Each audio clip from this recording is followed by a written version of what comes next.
गीता में कहा है कि अगर रोग हो गया है तो फिर योग मत करना। अव्यक्ता ही गतिर दुख अव्यक्ता आसक्त चेतसा। अगर रोग हो गया है तो फिर योग मत चालू करिएगा।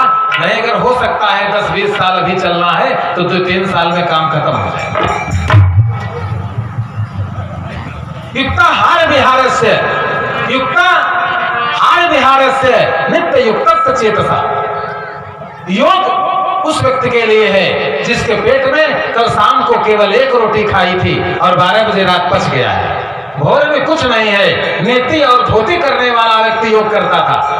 ये 20 रोटी, इतना कटहल का सब्जी और छेना अलग से, इतना खाने के बाद, अच्छा बताइए, इतनी बड़ी महामारी आई, किसी योग ने किसी रोग को रोक लिया?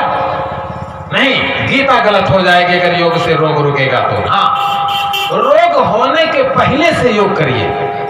और कौन सा योग करिए? मैं आपको एक संक्षिप्त योग बता रहा हूं, ध्यान से सुनिए। आपने कभी किसी वक्ता ने आपको नहीं बताया होगा, हम बता रहे हैं। आप मत चलिए पैदल, आप मत 2 घंटे 1.5 घंटे का समय खराब करिए, नहीं तो रास्ते में गिर जाएंगे तो लाद कर जाएंगे ना। देखिए, अव्यक्ता ही गतिर दुख, देहधारियों के लिए यह योग का कार्य महाअसंभव का काम है। संभव नहीं, महाअसंभव। और वह देहधारी कर सकता है जो कम से कम महीने में 1 बार भोजन करे। मांस मात्रम निराहारम, महर्षि पतंजलि योग। मांस मात्रम निराहारम त्रिकालम स्नानमाचरे। 3 बार स्नान करने के बाद, त्रिकाल संध्या करने के बाद केवल महीने में 1 बार भोजन करे, वह योग कर सकता है। वह योगी आकाश मार्ग में उड़ सकता है और जल मार्ग पर चल सकता है। लेकिन इतना भोजन करने वाले और रोग के डर से योग करने वाले, योग ईश्वर को प्राप्त करने के लिए किया जाता है, योग रोग के डर से नहीं किया जाता। क्यों?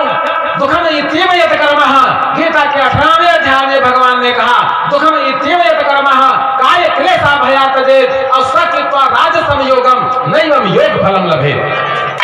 क्योंकि आज हम रोग से परेशान होकर के और तब योग की शरण में गए हैं तो मरना तो निश्चित है।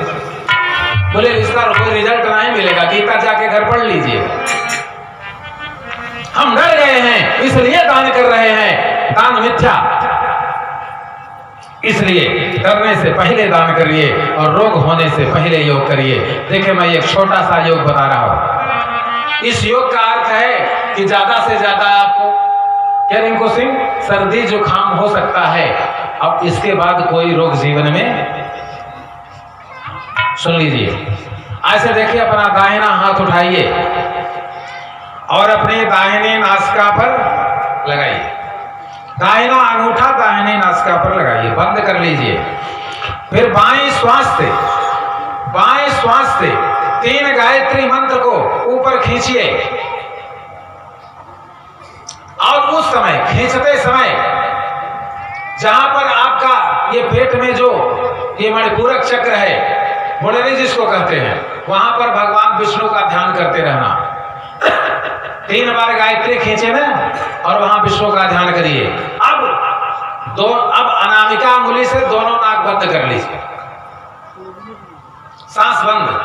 हो सके तो 6 बार और नहीं तो केवल 3 बार गायत्री मंत्र पढ़ते रहिए और हृदय क्षेत्र पर ब्रह्मा का ध्यान करिए। फिर मध्यमा और अनामिका अंगुली को बाएं नासिका पर लगा करके सांस को धीरे धीरे छोड़िए और उस समय मस्तक पर नीलकंठ भगवान का ध्यान करिए, भगवान शंकर का। इस प्रकार से अपक्रम और अपरक्रम, एक बार नीचे जाइए फिर एक बार ऊपर, लेकिन ध्यान का क्रम मत बिगाड़िएगा।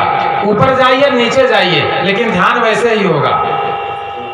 मतलब नाभि पर विष्णु, हृदय पर ब्रह्मा और मस्तक पर नीलकंठ भगवान। इसको 5 बार डेली करो, ठीक है? और प्रयास से करिए कि उस समय करिए जब पेट में भोजन न हो। हाँ, इस प्राणायाम को करने वाले व्यक्ति का 2 लाभ होगा।